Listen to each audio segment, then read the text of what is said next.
There aren't many legal rulings worth so much money to so many people. Around 1 million customers had already submitted claims for refunds, many of them running to thousands of pounds. Millions more claims could have followed. On top of that, if the banks had lost, it would have cost them £2.6 billion a year in lost revenue. The issue centres on whether the fees imposed on customers when they go over their overdraft limit are fair, but that wasn't the issue being considered. The judges were looking instead at whether the Office of Fair Trading was entitled to look at the fairness issue. Supreme Court President Lord Phillips said this isn't necessarily the end of the matter, though. The OFT cannot consider whether, in imposing those charges, the banks are giving fair value for money. It may still be open to the OFT to assess the fairness of the charges by other criteria.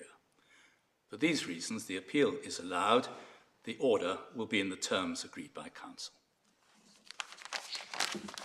Customers have criticised the fact they can be charged £35 or more for a single bounced payment when they go into unauthorised overdraft or breach their agreed limit.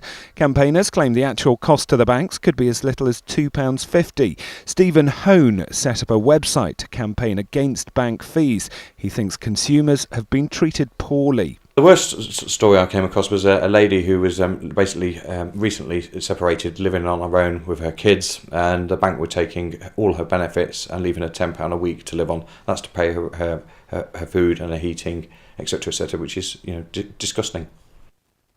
Today's ruling may have dealt a blow to the million or so customers waiting for news on their refund claims.